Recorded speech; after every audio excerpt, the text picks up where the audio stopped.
So hello everyone. Today we have with us Manish Jain. He is the founder and CEO of Alexa Partners, one of the fastest growing debt recovery company. Wow, what an interesting topic today I have. So debt recovery company करती क्या है मनीष जी? बताइए जरा, बहुत सारे लोग सुनना चाहते हैं कि क्या करती है ये कंपनी.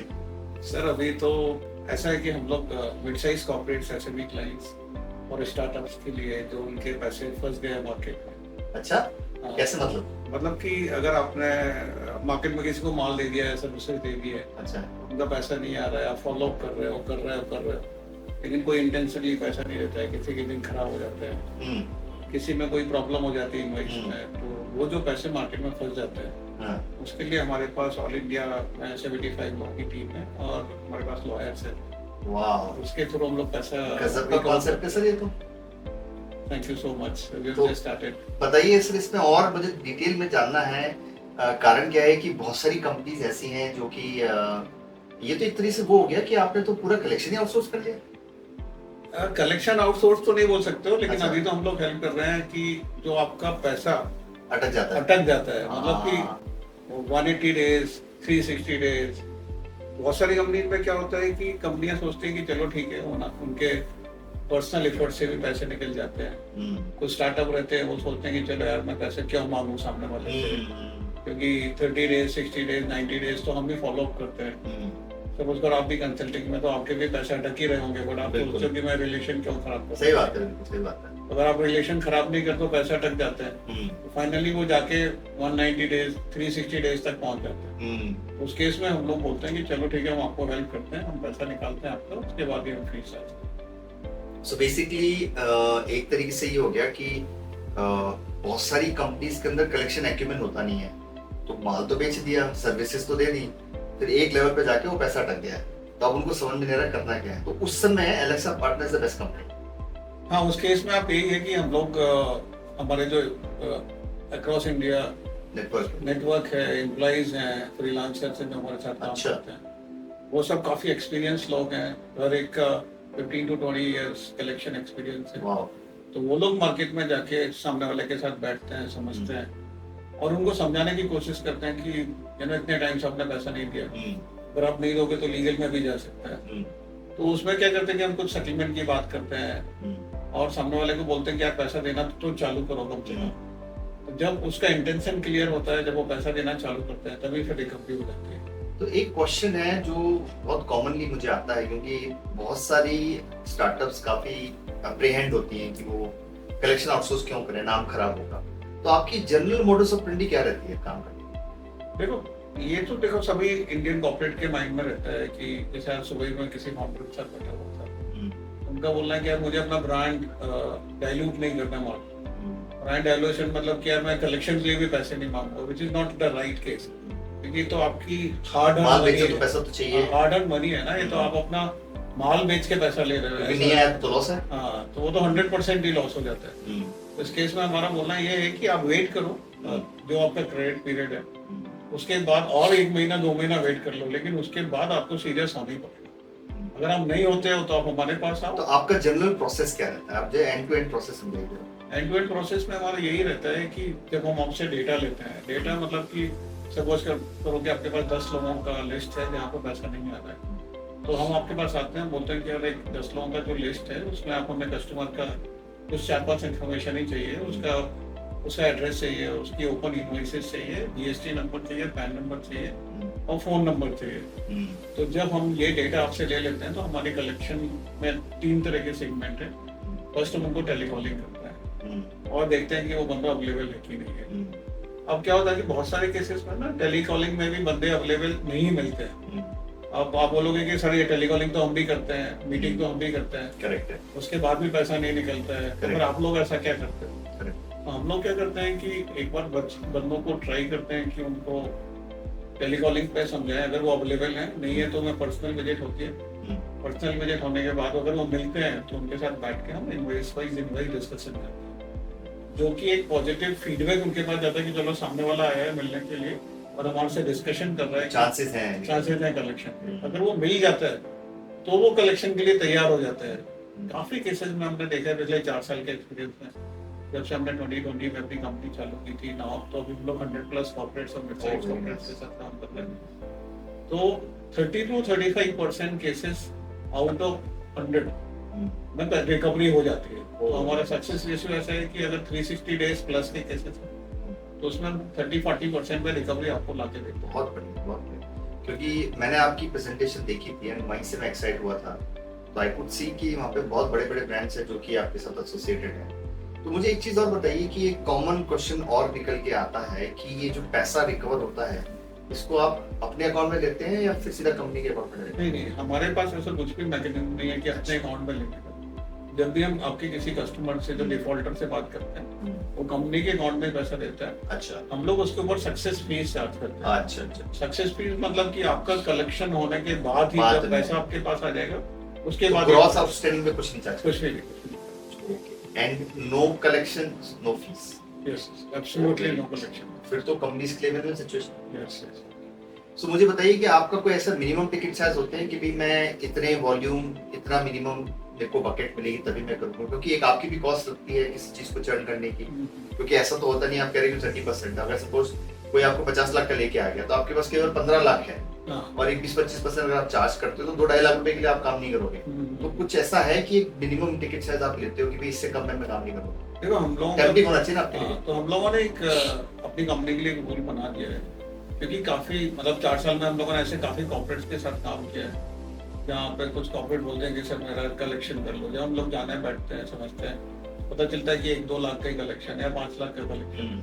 तो हम लोगों ने एक रूल बनाया कि करीबन 50 लाख तक का एक बकेट साइज होना चाहिए मिनिमम। उसमें आप 4 केस दे दो या 50 केस दे दो, कुछ भी प्रॉब्लम नहीं है। तो 50,000 से 5 लाख या 50 लाख तक की केसेस पे भी काम करते हैं, बट एक मिनिमम 50 लाख की बजट हमारे पास रहनी चाहिए। I think that makes sense because आपके एफर्ट्स है उसको भी चर्निंग करना बहुत जरूरी है।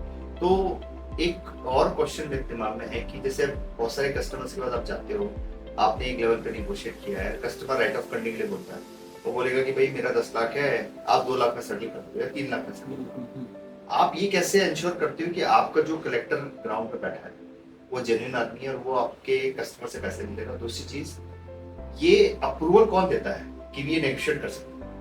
देखो हमारे केस में हम लोग क्या करते हैं कि जब भी नेगोशिएशन या सेटलमेंट की बात आती है तो हम लोग अपनी तरफ से कुछ भी डिसाइड नहीं करते हैं। हम लोग उस पार्टी को कंपनी के ऑफिशियल से ही बात करवाते हैं।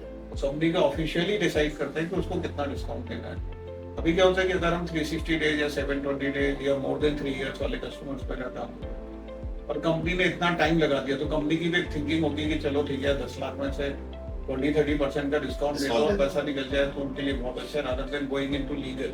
क्योंकि लीगल में आपको पता है कि 3 साल से लेके 6 साल तक का भी टाइम पीरियड लगता है। तो जब कंपनी ऑफिशियल डिसाइड करता है कि इसको 30% डिस्काउंट देना है तो वो 30% का डिस्काउंट ऑफर करते हैं और हमारा जो रिप्रेजेंटेटिव रहता है ग्राउंड पर उसको कम्युनिकेट होता है, कम्युनिकेट सामने वाले से बात करता है, सेटलमेंट एग्रीमेंट बनता है, सेटलमेंट एग्रीमेंट के हिसाब से ही हम फिर उससे पैसा लेना चाहते हैं। But at the time of settlement हम लोग इंश्योर करते हैं कि सेटलमेंट के टाइम पे कुछ एक 20% of entire settlement amount upfront उससे ले ले, तो सामने वाले को भी लगता है कि सेटलमेंट हो गया और जो पार्टी सेटलमेंट के लिए आ रही है या कंपनी आ रही है कंपनी को भी एक 20% का अमाउंट इमीडिएटली मिल जाता है। तो इसमें कई बार तो ऐसा होता है कि काफी स्टबर्न कस्टमर्स होते हैं जो कहते हैं जो करना है कर लो, हम पैसा नहीं देंगे। उन केसेस के अंदर क्या लीगल भी आप लोग मैनेज करते हो? देखो बहुत तो 3 तरह के क्या कस्टमर होते हैं मार्केट में, अगर आप देखा जाए तो मतलब काफी कोरिलेट करोगे आप बहुत सारे बिजनेस में। एक तो कस्टमर ऐसा होता है कि जिसकी नियत खराब हो जाती है कि मुझे पैसा देना ही नहीं। अब आप कुछ भी कर लो उसके साथ, आप लीगल कर लो, नॉन लीगल, कैसे भी कर लो, गुंडे बेच दो, कुछ भी कर लो। गुंडे तो वैसे हम लोग नहीं बेचते हैं क्योंकि हमारा पूरा प्रोफेशनली मैनेज कंपनी है।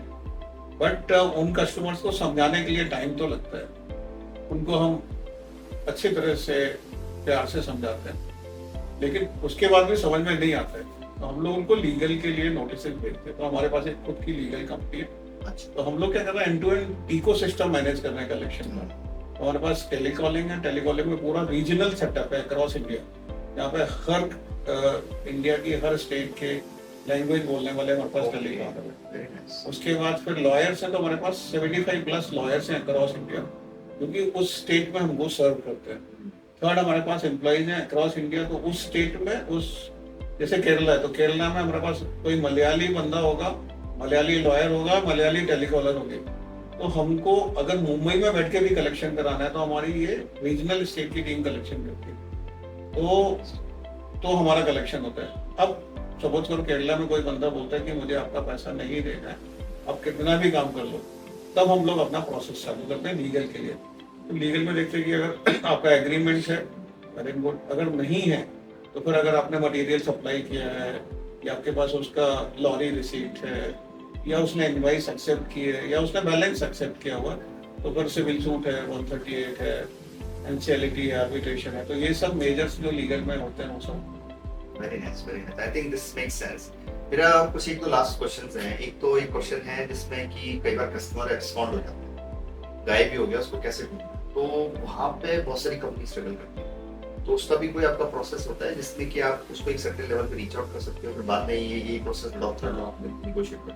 तो कस्टमर एक्सपॉन्डिंग की जो प्रोसेस होती है उसको जनरली हम लोग अपनी टर्म्स में स्किप ट्रेसिंग। अच्छा, तो जैसे सचिन है, सचिन गुप्ता, जैसे आपको, तो आपने अगर किसी का पैसा लिया और आप गायब हो गए, तो आपका जो सोशल स्टेटस है, आप जहाँ पे एक्टिव हो, जैसे आपका सिविल है, आपके बैंक अकाउंट्स हैं, आपके टेलीफोन नंबर्स हैं, आपकी गैस पाइपलाइन है, आपका आधार कार्ड है, आपके पैन कार्ड है, आपके जितने भी ये लिंकेज डॉक्यूमेंट्स रहते हैं, तो हमारे पास कुछ ऐसे नेटवर्क हैं, कुछ ऐसी एजेंसी जिसके थ्रू हम आपका एड्रेसेस या अल्टरनेट फोन नंबर्स निकालते हैं। लीगल पे है, लीगल।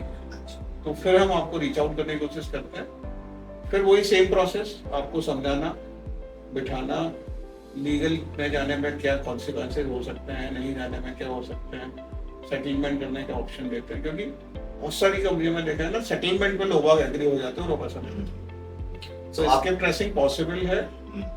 फॉरेंसिक स्किप ट्रेसिंग भी होती है जहाँ पे हम बंदे की फोटोग्राफ से भी उसका एड्रेस निकाल सकते हैं। और हमारे पास कुछ ऐसी एजेंसीज है जो कि आपके एड्रेस को ट्रैक आउट करके आपको वहां से भी लेके आ सकते हैं। बहुत बढ़िया। सो दोस्तों, ये थे हमारे साथ मनीष जैन साहब। देखिए, कलेक्शंस सबकी जिम्मेदारी है, बट फिर भी क्या होता है, कई बार सेल्स के लोग जो हैं इन चीज़ों को नकारते हैं, इग्नोर करते हैं और कलेक्शंस हो नहीं पाता है, तो बिजनेस का सर्वाइवल की प्रॉब्लम्स आती हैं। बहुत सारी कंपनीज मैंने लाइफ टाइम में देखी हैं जो कि कलेक्शंस नहीं होने की वजह से बिखर जाती हैं, बर्बाद हो जाती हैं। कैपिटल और कैश फ्लो होना बहुत ज़रूरी है किसी भी बिजनेस के लिए।